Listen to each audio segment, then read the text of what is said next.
Hello again. Welcome to Independent Researchers in Life Education, and today we are going to talk about adoption. Why do people adopt children? I think some are genuine adopters and some just have fantasy of having, the children, because some are not mothers, we just want human beings. And if you think about it, nobody wants to adopt an unhealthy child, because when you go to an adoption agent, they say, I want a light one with blue eyes, I don't know, a boy, a girl, 3 months, 2 days old.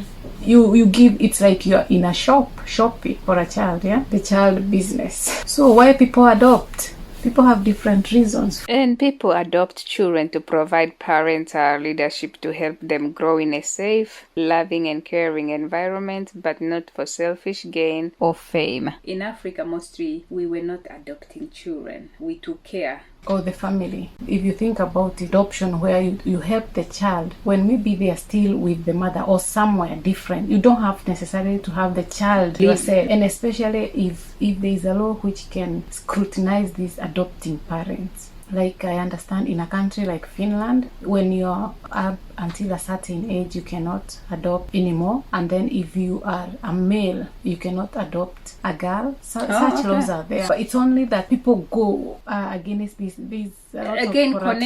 corrupt connections. Yes. Which we are seeing now in terms of giving each other jobs happening everywhere. In every and they area. call it networking. But it's a group of corrupt people who are doing corruption. That's why they cannot go the right way. Yeah. So they can put anybody in position to be a parent to a child. Despite psychological issues adoptive parents may themselves have. I would say if the parent is still alive, it's good to contact the parent. But in most cases, the parent, maybe they don't want to keep the baby. They take the children away from the parent to the foster house. Foster house, yes. But in whose hand they are going to put those children?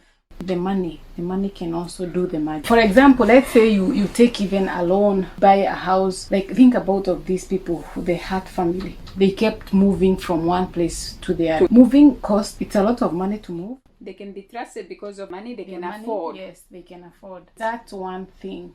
Even foster parents, they usually come, assess your home. Can you be able to... Now social people, social workers, they look at how much money you have. Can be deceiving. Imagine if a person is mentally ill, can lie, use persuasive tactics, clean up the house, attract them, then the children are given to the family, which is abusive, based on the fact that they can be able to take care of them financially. Once the adoption takes place, this is now my own personal opinion, it's good to keep checking that child. It's not good to just let them be. It's good to keep checking on that child and having continued, interviews, conversations, in order to be able to realize if they are parental guidance. But it's still difficult. If you want to adopt your niece or nephew, it's the same process with a person who is adopting a stranger's child. And I wonder why.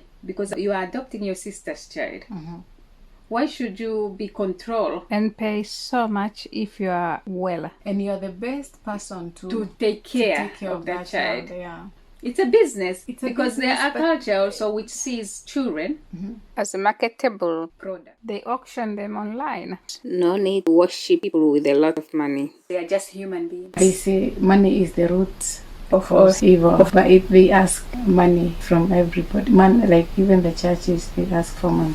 I think at the end of the day, we should maintain that sense where in Africa we say a child belongs to the society. So once you feel something is not right, once you feel like that child is adopted, it's not good to assume things. It's good to go deeper into such. You always see if something is wrong, believe you me, you will know. So it's good to maybe report that case, because in that way you have done your part. I would say everybody to do their duty, because you cannot say this is a perfect adoption couple. This is not. There's nowhere where you can read such things. parents Yeah, may of course. have issues themselves, yes. so they may use the child as a weapon Against the children's history. and the institution in charge of the children may believe the mother Now will the need help. institution, that's where people should, get down to work. Don't just investigate issues lightly.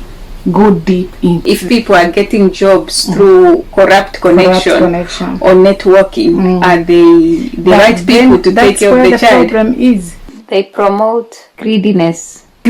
Because if we go back to that story of that family which was murdered, I understand they were getting money from the government. The reason why we are saying do your part is because these kids tried to look for help from outside, but nobody helped, and eventually they were murdered. It's such a sad story. It's sad because their relatives wanted to adopt them. They were denied that opportunity.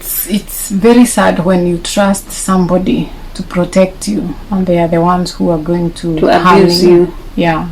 Or abandon the child. When such an issue comes to your hand, try and do your part to make this world a better place. Use the right traits to identify the problem. Some of these things you don't even need to be trained. You can tell through your wisdom. Yes. Thank you so much for listening. You. Make sure you do your Be responsible. Yeah.